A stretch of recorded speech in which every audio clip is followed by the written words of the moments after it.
บ่ได้น้องกับบางเทื่อก็มีคนมักคนหักใหม่ก็เว้าบ่ได้น้องอ้ายก็บ่ว่าแต่คือสมมุติว่าทั้งสองพายอยู่ว่าคันว่าแต่เห็นก็อันนี้ไปกับผู้สาวนี่นะชื่อว่าน้องเห็นก็ไปกับผู้บ่าวเลยเด้ว่านะมันชื่อว่าบ่ได้ยันทางในบ้านทางบ้านเพิ่นเว้าว่า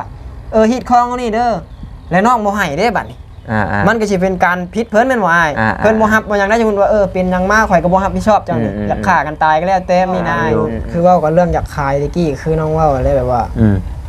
ถ้าว่าเว้ากันเรื่องขายเรื่องไก่ชานก็คือน้องยกตัวอย่างให้ฟังว่าถ้าว่าเจ้าเว้าน้ำเอ้ยน้ำอ้ายได้ก็เพิ่นว่าได้คันว่าเพิ่นให้ขายก็แม่นขายโลดถ้าว่าเพิ่นว่าให้อยู่ให้หยังก็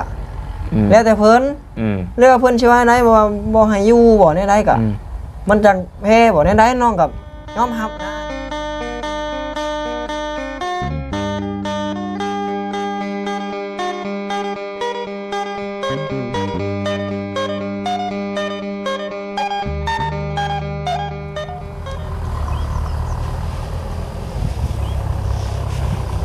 เปิดภาพขึ้นมาก็ได้ยินเสียงรถแท็กเตอร์คูโบต้าเพิ่นพูดวุ่นวันอยู่เพิ่นไถสวนอ้อยอีกแล้วพี่น้องเอ้ยเนาะแต่ว่าสวนนี้เป็นจังได๋อย่าเพิ่นคือไถทิพย์เนาะพี่น้องหรือว่าเพิ่นสิไถปลูกไม้บ่ผู้ใดเลยทั้งนั้นก็เดียวว่าน้องแต่มานะเนาะแม่นเนาะสบายดีบ่าวเวียดจังได๋หมู่เด็กน้อยไตโยเนาะบอกเปะเลยเดียวว่าเดี๋ยวเพิ่นมาหาน้องไล่นะสิจับกล้องให้ค่อยได้สักหน่อยนึงเนาะวันนี้บ่าวเวียดมานำพี่น้องเลยเป็นจังไดไถให้ไถนาแล้วล่ะบ่เรียบร้อยแล้วนี่ก็ว่าวันที่แรกนะว่าวันอาทิตย์พี่น้องเนาะบ่าวตาก็ว่าสิดำหน้าในเฮือนแต่ว่ามีบุญนี่ก็มากับบ่าวเวียดเพิ่นสามีก็ไปแพบุญเนาะเพราะว่ามื้ออื่นเป็นมื้อห่างหากะเกียมมื้อวันเสาร์เป็นมื้อตั้งเลยเนาะเป็นมื้อบุญเลยสินะมื้ออื่นนี่คือห่างหากะเกียมเนาะบุญนำแม่เฒ่าผู้ที่เพิ่นเสียมื้อเบาตาถ่ายคลิปมื้อนั่นแหละเนาะพี่น้องเนาะเฮ็ดบุญนำเพิ่นก่อนว่าซั่นแต่ว่าจังใดทางเบาตาเองก็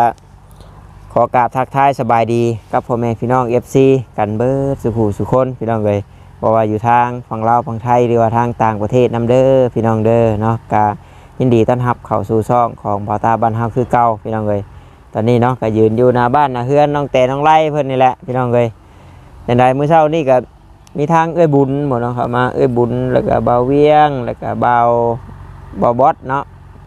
เอามาบ่จิตโทรหาอยู่แต่เช้าพุ่นไปว่าไปเฮือนน้องแต่น้องไล่เพิ่นพู้นแหละเพิ่นสิปั่นเครื่องปั่นคลองเพิ่นแล้วว่าซั่นปั่นเครื่องยังอีกว่า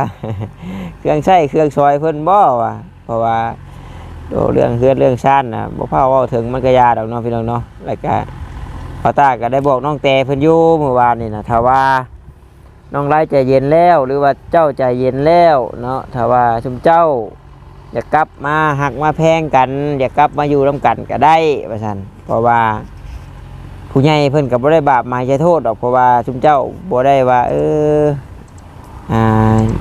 อย่างยกขันไหวขันคอกันนะหรือว่าผู้ใหญ่เพิ่นบ่ได้นี่แบบคือในน้ำแบบหักแพงกันคือเก่าแบบ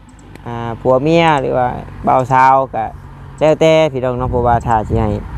แบบคักๆกะลีกับผู้รักผู้ใหญ่เพิ่นก็ต้องรับรู้แล้วก็มาไหวมาขอนั่นน่ะมันถ้าว่าสิกลับคืนมาหากันเพราะฉะนั้นมันต้องเว้ากันใหม่นะแต่คือชุมเจ้านี่อยากมาก็มาว่าเฮือนกับผู้ใหญ่เพิ่นเฮ็ดให้อยู่นำกันว่าดินดอนต้นหญ้าเพิ่นบ่ได้ให้ขายเพิ่นบ่ได้ให้บี้ให้แบ่งเด้ว่าซั่นบ่ได้รับสิทธิ์จากเพิ่นเนาะนี่ก็บอกน้องแต่เพิ่นอยู่เพราะว่าคนเฮาเนาะพวกมันอยากหายหอยบางทีมีแต่คิดอยากไปมีแต่คิดอยากแยกกันอยู่ก็มีพี่น้องเนาะถ้ามื้อใดมื้อนึงใจเย็นก็นี่แหละมาอยู่เฮือนชาติล้านแป้นนี่เพิ่นเฮ็ดให้แล้วปกปักรักษาเอาบอกเพิ่นอยู่พี่น้องเอ้ยสามาเนาะบ่าวเวียดขอบใจหลายๆเดี๋ยวเข้าไปก่อนพี่น้องเอ้ยเนาะอันนี้นี่เข่งไม้นี่ก็งานตะลวงตะเลียงเลยจังได๋บาดนี้มาหมักแตงบางอย่างเป็นอยู่บ่ต้องไล่นี่ห้อยเครือใหญ่ฮักอยู่เด้อเฮ้ยส้นอยู่นี่จักนี่โอ้นี่เนาะหมากใหญ่นึง น่ะเห็นอยู่กายมาน่ะเขาเจ้าว่าญาติอันนี้ป้าอ้อยเนาะโอ้ยสบายดีเอาจังได๋น้องแต่เพิ่นบ่ได้มาบ่มื้อนี้ มาแล้วเมื่อแล้ว มาอยู่แต่เมื่อแล้ว โดย ว่าสิได้พ่อแบบพร้อมกันโลดนะเนาะพอตั้งนี่แหละพี่น้องเอ้ยเนาะอันนี้จังได๋จะมามื้อเช้านี้เว้ากันแบบใดคือบ่จิตว่าหยอกบ่ต้าชื่อบ่ปั่นเครื่องปั่นของนี่ ก็ปั่นเลยแล้ว ฮะ ปั่นเลย ปั่นเลยปั่นแล้วเลย กับปั่นให้เพิ่นพอหาน้ำกันนะ เออ บ่ได้ถามหรอกปั่นให้เพิ่นน้ำกันเลย เครื่องแบบใดแบบ มีตู้ใช้เสื้อผ้าแล้วก็มีโซลาร์เซลล์ เครื่องใช้เครื่องซอยยังไม่ถ้วยพวกมันยังซื้อมาเนี่ยก็ โหปั่นกันเรียบร้อยแล้ว หน่วยปั่นนะ โอ้ยเนาะคักแล้วบ่เฮ้ย เนาะสมมุติว่าอยากให้กันเด้ใช่สิได้คนมาอีกแล้วเนาะ เพราะว่าน้องแต่ว่าไอ้ไล่แล้วสิไปหาเงินแล้วฉันว่าไปทางไหนวะไปไทยจะบ่อยากไป หน่วยถ้ามันเป็นไปได้ก็อยากไปไทยยังให้เพิ่นหากันยังไง โทรหาอยู่ก็ เจ้าก็เคยไปอยู่บ่ เคยไปแต่น้อยพุ่น เฮ็ดงานหยัง ยังเฮ็ดบ่ได้ตอนนี้พ่อแม่เฮ็ดในสวนแบบเกี้ยงบักมี่อหยังแหละไปหลายหม่องสวนมะม่วงกล้วยก็เคยไปเบิดนะแต่ว่าก็ยังเฮ็ดเรียบบ่ได้ดอกตอนนั้นยังน้อย แต่ว่าหาอยู่บ้านเฮาก็มีอยู่พี่น้องงานน่ะแต่ว่าถามว่าได้หลายบ่มันก็ซ้ำน้ำบ้านเฮาแหละช่วงนี้เจ้าเฮ็ดจังซั่นฉีดยาคือเก่าบ่ ใส่ปุ๋ยอ้อยแต่ก็บ่ได้ไปนำเพิ่น3 มื้อ2 มื้อแล้ว เนาะเว้าตัวเรื่องฉีดยาก็งูมาถามก่อนฉีดยาเข้ายาหยังก็ซุมเจ้าก็รับฉีดอยู่บ่ หับสีเพิ่นเลย ตุกเท่าใดซุมเจ้า เพราะว่าเมาเป็นไร่เด้ ชุมชนก็ไร่ละแสนถ้าว่าของบริษัทก็ไร่ละ80จักอ้ายสิว่าอ้ายบ่จักว่าไรนึงจักมันมีจักแมตแต่พอแรกก็นี่นะนี่ชำมันเบิ่งอ้อยนี่ไปนี่ชำเบิ่งอ้อยตัวนี้นี่จะตัวเพิ่นดุดนี่คาใต้ลงมานี่นะประมาณอันนี้ฮอดบ่ไรนึง 3 ไร่บ่ โอ้อันนี้3ไรบ่นี่ ชำดินนอกนี่นะ40คูณ40นี่ไร่หนึงเป๊ะเลยนี่ ไรนึงบ่ชำนี้นะ โดย โอ้ ไปตามลักแดนนี่แม่นไร่หนึงเป๊ะเลย แสดงว่าหน้าเบาต้านี่สิมุงไล่ไปอันนี้อันให้หน้าตัวที่ปลูกเขาแล้วนะ โดยบ่อนใดบ่น้องไปดำปีกานี่บ่ บ่ นี่อีก มีอีกทงนั่นไอ้อันวานเอาวานน่ะมันหญ้ากับเข่าน่ะมันขึ้นพร้อมกัน โอ้บ่ได้แล้วนะ แต่ก็เห็นเขาเจ้าฉีดลายอยู่เขาคนบ้านห้วยเมาเขาเจ้ารับฉีดนั่นตุก50,000ตุกอ่องเฮานี่ โอ้มันก็น่าสิรุ่นเดียวกับน้องพุ่นแหละดีบ่ดีน้องอันเอาเมาเป็นไร่น่ะที่เจ้าว่าชินดีกว่า ถือกลัวเขาจักเนาะ โอ้ไล่หนึงมันหน่อยทางไปแล้วว่านวดแนวใดจักว่าซำใดเนาะจักแบบใด เขาเจ้าฉีดกับตุกเฮาอองธรรมดาเฮาแหละบ่แม่นตุก20ลิตรบ่ใส่น้ำอันนี้ก็ใส่ตุกอันนี้ก็จักเต็มเลยเนาะตุกอันน้อยนั่นน่ะตุก50เขาเจ้าสิเขาบ่ได้ว่าเป็นไล่เป็นริ้วเด้เขาไล่ตุกรถเด้อยู่บ้านน้องว่าเอาเป็นไล่เนาะสมมุติไล่ เอาคักนี่ทำดินน้องไร่นี่จะบ่แม่นเบิดฮอด2 3ตุกคุ้มจัก แม่น เจ้าได้2 3แสนเลยเนาะ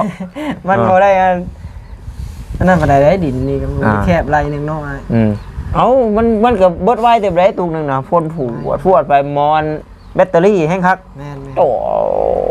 ชวดเขาเดียวเนาะว่าเรื่องฉีดยาจบระบาดนี่ว่าเรื่องของเจ้าก่อนทางบุญมาเมื่อเช้านี่เพิ่นเว้าให้ได้จะตัดสินจังได๋บาดเพิ่นก็ว่าอยากเพิ่นก็ถามความสมัครใจของน้อง2คนนั่นแหละเพิ่นก็บ่ได้ว่าอะไรเพิ่นก็ว่าแนวใดยังจะเว้ากันแนวใดคือว่าแหละน้องก็เว้ากันเรียบร้อยแล้วกับแต่นะว่าเว้ากันแต่ว่านี่ว่ายากันเนาะโดยอยากเพิ่นก็ถามว่าสิแบบใดๆไปแบบอยู่ไผอยู่มันก่อนบ่น้องก็เลยว่ามันย่านมันนั่นแบบว่าขาดซะดีกว่าจะว่าอยู่ไผอยู่มันบัดสมมุติว่าบางเทื่อมีบ่ได้ผู้นึงไปนำแบบผู้บ่าวหรือว่าเว้าบ่ได้น้องก็บางเทื่อก็มีคน มักคนหักใหม่ก็ว่าบ่ได้เนาะอ้ายก็บ่ว่าแต่คือสมมุติว่าทั้งสองฝ่ายอยู่ว่าคันว่าแต่เห็นก็อันนี้ไปกับผู้สาวนี่นะชื่อว่าน้องเห็นก็ไปกับผู้บ่าวเลยเด้ว่านะมันจังคิดว่าได้ยันบ่คักคือถามน้องแต่แล้วและเราว่าขอลิ้นก่อนแล้วเนาะขอลิ้นก่อนนำคือจะไปไทยก็ได้แต่ว่าอ้ายก็บอกน้องแต่เพิ่นอยู่ว่าถ้าว่าคือเฮาไว้อยากให้กันหรือว่านู่นนี่นั่นถ้าว่ารับในสิ่งที่มันเกิดขึ้นได้ให้อภัยกันได้แหละก็เจ้าอยากยุ่มกันก็อยู่ว่าบอกว่าสิเป็นหยังก็คือขอเสียน้องแต่ที่น้องไล่อยากให้ก็คืออันเว้าที่ผ่านมาแหละพี่น้องเนาะเว้าอีกนะแม่นบัดนี้ถ้าว่าน้องไล่เนาะใจเย็นลงหรือว่าอยากให้หรือว่าให้อภัยหยังก็อยากกลับคืนมาหากันก็บ่เป็นหยังเนาะสมมุติว่าได้เลิกกันไปแล้วน้องไล่อยากมีผู้สาวใหม่น้องแต่อยากมีผัวใหม่ก็บ่เป็นหยังเนาะได้แต่ความสะดวกแม่นบ่คือบ่ต้าก็ได้ถามเนาะได้ถามทางพ่อน้องแต่แล้วพ่อน้องแต่แล้วก็ว่าบ่ได้เครียดทั้งนี้ได้เพราะว่าคือการได้เพราะว่าน้องก็นับถือมันคือเก่าเพราะว่าจักสิเครียดจังได๋แล้วนะเพราะว่าทำสิเว้าว่าผัวเมียเขามันกับผัวเมียเขาคือเก่าล่ะนะถ้าสิเว้าว่าโอ้ยเขาเจ้าบ่ทันได้แต่งได้แปลงกันเขาเจ้าอยู่มาได้มา4 ปีแล้วเขาเจ้าบ่มีแล้วก็มีแต่ว่ามันก้ำกึ่งเนาะแต่ว่าทางอันว่าอยากได้งวกได้อย่างนั้นอยากอันนั้นก็ว่าไปชื่อที่แต่ว่าบ่ได้นี่ที่บัดนี้ตอนนั้นน้องแต่ว่าทางแม่เจ้าอยากได้งัวน้องแต่กับหมูกับหยังโอ้ยนั่นน่ะมันสมมุติถ้าว่าสมมุติว่าแต่ไปแล้วนี้นะถ้าว่านั่นสมมุติชื่อว่าว่าถ้าว่าสมมุติว่าแต่พิษถ้าแต่จะกลับมาต้องได้เสียหมูจังได้มาอยู่ได้สมมุติว่าเข้ามาไกลออกหมูแต่ฮิตบ้านมันบ่แม่นสมมุติว่าพ่อแม่ของน้องได้เลยแบบนั้นน่ะฮิตบ้านแบบว่าคือว่าอย่างฮิตบ้านมี2เฮชักอย่างไรคือบ้านไผขนาดสิมีเนาะจำบ้านแม่สมมุติว่าเข้ามานี่เจ้าเสียไกลแต่ออกไปเสียหมูแม่นออกไปแล้วถ้าจะกลับเข้ามาเสียหมูได้บ้านนี่น่ะแบบนี้นะบ่แม่นว่าโอ้ยพ่อแม่ของน้องนี่อยากได้ถ้าว่าทางในบ้านทางบ้านเพิ่นว่าฮิตคองนี่เด้อแล้วน้องบ่ให้เด้บัดนี้มันก็สิเป็นการผิดเพิ่นแม่นบ่เพิ่นบ่รับบ่หยังได้สมมุติว่าเป็นหยังมาข่อยก็บ่รับผิดชอบจังนี่อยากฆ่ากันตายก็แล้วแต่นี่นายมันบ่แม่นว่าพ่อแม่น้องว่าโอ้อยากได้รู้ได้ก็ว่านี่แหละบ่ตาเลยว่ารอถามทางน้องไล่คุณก๊อตเว้าเรื่องฮิตบ้านอันนี้คือเว้าเรื่องฮิตบ้านบ่ได้เกี่ยวกับเรื่องขดุมขดอมเนาะบ่แล้วก็บ่แม่นพ่อแม่ของน้องนี่บ่มีสิทธิ์ปานใดตอนนั้นแต่ว่าเว้าเรื่องฮิตบ้านสมมุติว่าบ่แม่นแต่น้องเอาเรื่องฮิตบ้านไผก็คือกันไผเฮ็ดแบบนี้ก็คือกันนายแต่สมมุติว่าคือทางบ้านน้องแต่ว่ามีฮิตอันนี้ก็คือกันเนาะแม่นถ้าว่าสมมุติว่าโอ้ยน้องออกมานี่กลับเข้าไปฮิตบ้านของแต่เพิ่นว่าเสียงัวเด้อถ้าน้องอยากเข้าไปอยู่ใหม่น้องก็ต้องได้เสียนะแบบนี้นะยกตัวอย่างแบบนี้นายแต่ว่าเนาะแต่ว่าอันนี้น่ะคือสมมุติสมมุติพี่น้องเนาะยังบ่ได้เกิดจริงได้บ่ได้เกิดจริงแต่ว่าคือน้องแต่ก็มันแล้วบัดนี้เนาะอันนี้คือเป็นการสมมุติซื่อสมมุติให้ฟังเนาะห้วยบ่ตาคิดว่าห้วยเป็นจังได๋เอาหมูเอางัวแบบใดสินะเนาะเพราะว่าถ้าสิเอางัวน้ำน้องแต่น้องไล่ก็ยังบ่ได้เคยให้งัวน้องแต่สินะสิไปเอางัวน้ำร้อยได้แต่ว่าแบบว่าแต่มันบ่เข้าใจว่าห้วยเนาะแต่อ้ายยังบ่เข้าใจกันได้เอาสิไมกันไปได้สินะบ่แม่นแบบนั้นถ้าสมมุติว่าน้องไปอยู่น้ำเพลินน้องกลับมาแบบนี้นะมันสมมติว่าเขาตาว่าเข้าใจกันปั๊บความเข้าใจกันได้นะเขากลับไปยุ่มกันแบบนี้แบบคือน้องว่าสมมติว่าบ้านเพื่อนที่บ้านถ้ากลับเข้าไปไม่เลยขางัวเด้อขาควายเด้อก็ตามที่บ้านเพื่อนเลยเพื่อนว่าเอาควายเด้อเอาหมูไปเพื่อนสิเอาเพื่อนก็เอาอีกกันได้แต่ว่าเนาะถ้าคือในกรณีน้องแต่คืนก็ดีกับเจ้าเนาะอันนี้คือกรณีถ้ากลับมาก็บริเสียอย่างที่ก็ถ้าว่าเฮาทางนี้ยังบ่ได้แจ้งว่าในบ้านว่าขาดหยังกันครั้งนี้เนาะเฮาอยากกลับมาก็ได้นะเพราะว่าอันนี้มือเข้ามาในบ้านเพิ่นก็หับเอาได้ชื่อว่าหมู่ลูกเจ้าลูกหมู่นางเจ้านางที่ได้แบบนี้หั่นนะมันก็ต้องได้เซ็นอีหยังบ่แม่นสิว่าเขามาอยู่ปุ๊บปั๊บโลดคือว่าเซ็นนี่มีไผแน่เข้ามานี่มีนางแต่นางตุ๊กนางติ๊กนางมิกเพราะว่าน้องบ่เกี่ยวอยู่แล้วน้องอยู่บ้านนี่อยู่แล้ว พิ่นก็แบบนั้นแหละเพิ่นก็ถามเจ้าฮับตัวนี้ได้บ่ตามฮิตบ้านฮิตเมืองหั่นเด้เจ้าก็ฮับได้เพิ่นก็จดลงหันแบบนี้นะอ้ายเนาะแต่ว่านี่ฮะก็ต้องได้เอาตามเพิ่นเนาะแต่ว่าถ้าคืนมาหากันคือเก่าก็ใช่ว่าเพิ่นได้ฮับพี่ทับคองก็ได้ฮับเสียมกันคือเก่าแล้วจุ๊บเจ้าเนาะมันก็คือเก่าแหละผัวเมียช่วยกันหาคือเก่าแหละมันก็ช่วยกันหาเก่าแหละเพราะว่าอยู่นำกันเด้เนาะเอาภาวนาว่าบ่อยากให้มันเลยเถิดพี่น้องเนาะแบบแต่ว่าเป็นไปได้ก็นี่แหละมาอยู่เพื่อนอยู่ชาติคือเก่าแล้วบ่อยากแบบว่าโอ้ยให้ปิดประตูตะม่อมแล้วก็หนีไฟหนีมันปานใดเด้แต่ว่าคือได้ยินแว่วๆว่าถ้ามันบ่คักบ่แน่จังใดลีนี่คือว่าสิให้น้องตุ๊กกับอันบ่ชังอยู่น้องเจ้าผู้น้องชัยนะน้องชัยป่ะอันนี้น้องแต่เว้าเองสิได้แต่ว่ายังบ่ได้ผ่านทางผู้ใดผู้หยังเพิ่นได้ได้ยินน้องแต่ว่านั้นให้น้องตุ๊กเพิ่นแล้วอยู่ไปก่อนว่าซั่นแม่นเพิ่นมาเมื่อเช้านี่เพิ่นก็เว้าเด้ว่าเพิ่นก็เว้ากับน้องว่าเจ้าอยากอยู่ก็อยู่ได้ยันว่าเจ้าลงไปอยู่นำพ่อนำแม่เจ้าสิอุกใจอุกหยังก็แล้วแต่เราจะลงอยากอยู่นำพ่อแม่ก็ได้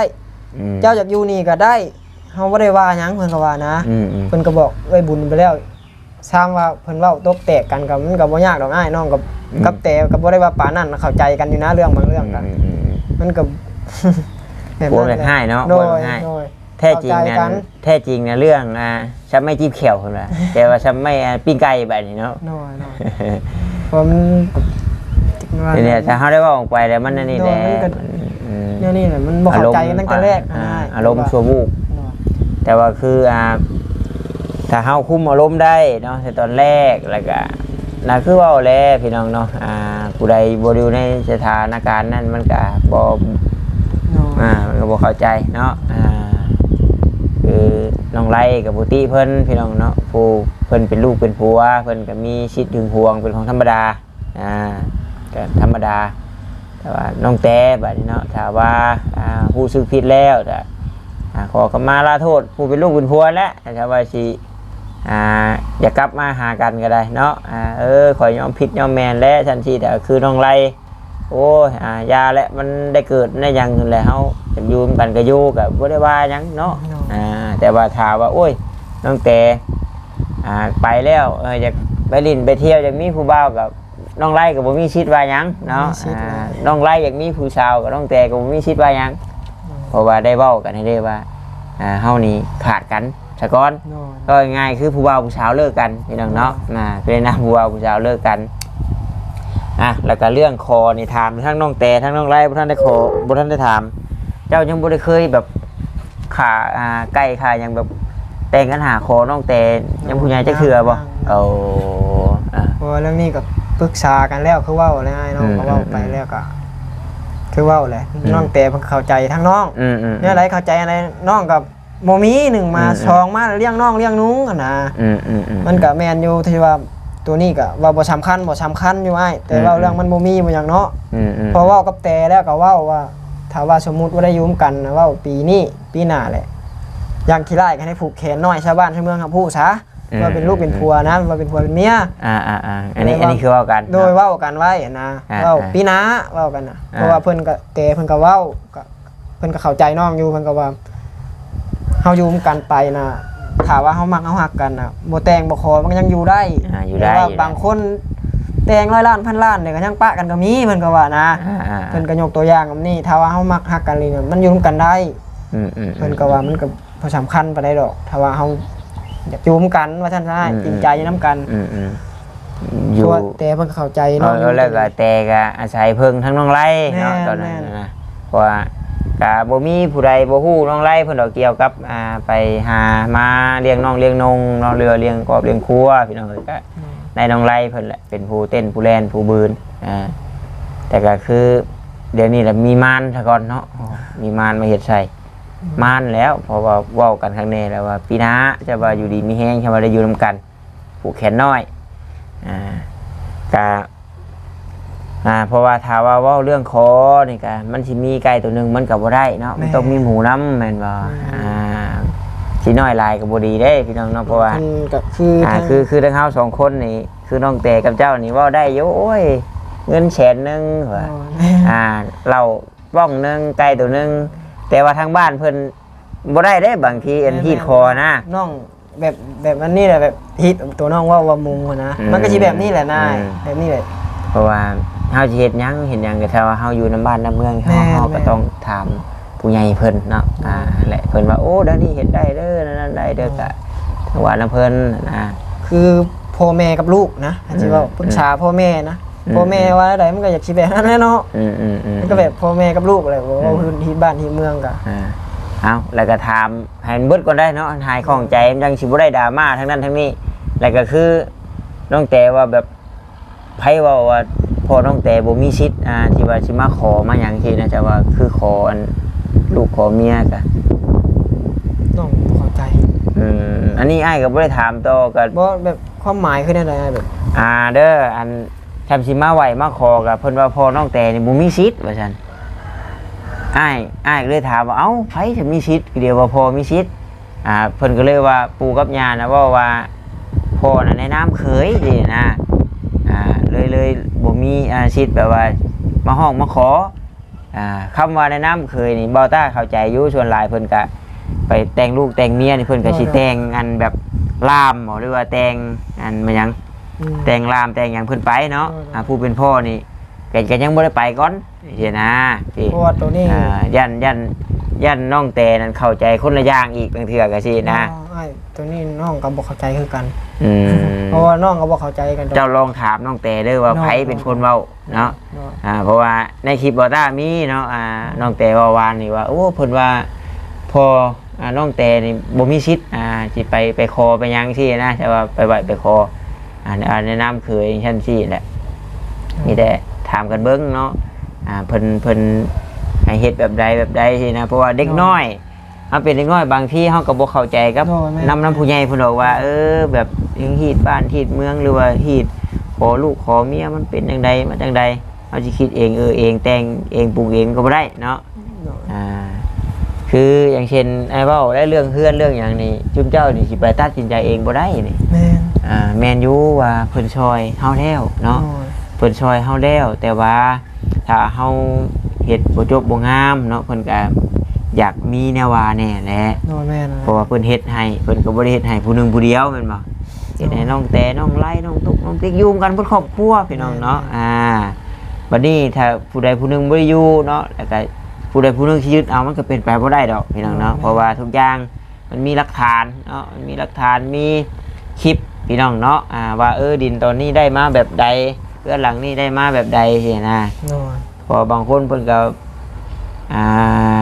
แบบเพิ่นเบิ่งแล้วเพิ่นก็คิดว่าโอ้ผู้นั้นอยากได้ผู้นี้อยากยึดสินะผู้นั้นอยากเอา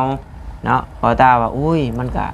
บ่ง่ายปานนั้นดอกพี่น้องเนาะมันก็มีที่ไปที่มามันอยู่คือเว้ากันเรื่องอยากขายตะกี้คือน้องเว้าอะไรแบบว่าถ้าว่าเว้ากันเรื่องขายเรื่องไก่ชานก็คือน้องยกตัวอย่างให้ฟังว่าถ้าว่าเจ้าเว้าน้ำเอ้ยน้ำอ้ายได้ก็เพิ่นว่าได้คันว่าเพิ่นให้ขายก็แม่นขายโลดถ้าว่าเพิ่นว่าให้อยู่ให้หยังก็แล้วแต่เพิ่นเรื่องเพิ่นสิว่าได้บ่ให้อยู่บ่ได้ก็มันจังแพ้บ่ได้น้องกับยอมรับนายบ่แม่นว่าน้องว่าโอ้ยอยากยึดเอาคนเดียวแต่นี่จังได๋ก็บ่มีสิทธิ์โลดน้องบ่ได้ว่าถ้าว่าก็คือน้องเว้าแหละชั้นน้องก็บ่โทรหาเอ้ยหาอ้ายแม่นบ่อ้ายน้องก็เลยโทรหาอันทางเบาจิตทางเอ้ยบุญเพิ่นให้มาพังน้ำปรึกษาเอ้ยอ้ายแหละสิว่าแนวใดหั่นนะถ้าว่าเอ้ยอ้ายว่าโอ้มันบ่ให้ขายบ่ได้แล้วแนวนี้ก็ยอมรับถ้าว่าเอ้ยอ้ายว่าโอ้ขายรถมันจังบ่ยากแบ่งหยังกันให้มันเรียบร้อยแล้วก็น้องก็ยอมรับอีกตัวนี้นะอ้ายแม่นเพราะว่าน้องบ่คัดดอกคือในกรณีของน้องไล่เพิ่นนี่เว้าสมมุติว่าเนาะแบบคือผู้ใหญ่เพิ่นนี่ช่วยมาแล้วเนาะแล้วสมมุติว่าเพิ่นว่าแล้วแต่ชุมลูกและให้แหละสินะบ่ได้มีหยังกันดอกชุมเจ้าอยากขายชุมเจ้าอยากเฮ็ดอีหยังอยากแบ่งกันอยากเฮ็ดรถก็จะขายก็ขายเนาะแล้วก็เอาแบ่งกันนี่นะนี่คือเหตุผลของน้องไล่เนาะแต่ว่าทั้งนี้ทั้งนั้นเพิ่นบ่ให้ขายดอกเนาะบ่ตาคิดว่าได้โอ้เพิ่นบ่ให้ขายดอกขายไปแล้วเพื่อสิได้คืนมามันง่ายได้เพราะว่าคืนก็คักใจเย็นๆก่อนเนาะบางทีทั้งเจ้าเมื่อยลิ้นอันนี้สมมุติเด้บางทีทั้งเจ้าเมื่อยลิ้นทั้งน้องแต่เมื่อยลิ้นโอ้ยเนาะอยากกลับคืนมาอยู่มาเช่านำกันก็ไปสิให้เนาะก็กลับคืนมากันได้ขายปุ๊บแล้วเป็นของผู้อื่นหมดเลยเจ้าเมื่อยลิ้นเจ้าเมื่อยหยังกลับเบิดโตแล้วไปแม่นเบิดโตนี่แหละนี่แต่ว่าเอาเนาะ ถ้าว่าเจ้ามีงานจะอยากไปก็ไปตั้งแต่มีงานอยากไปก็ไปก็บ่ติบ่ได้ว่ากันเนาะคิดว่าแบบปั่นเครื่องปั่นมูลปั่นมั่งกันช่างจอกไปได้จะบ่เวียดเด้ว่าแล่นไปเบิ่งดูซั่นว่าเนาะบัดมาแล้วเพิ่นยังบ่ทันมาบ่จิต เพิ่นว่าไปเฮือนน้องถวยทองก่อนว่าซั่น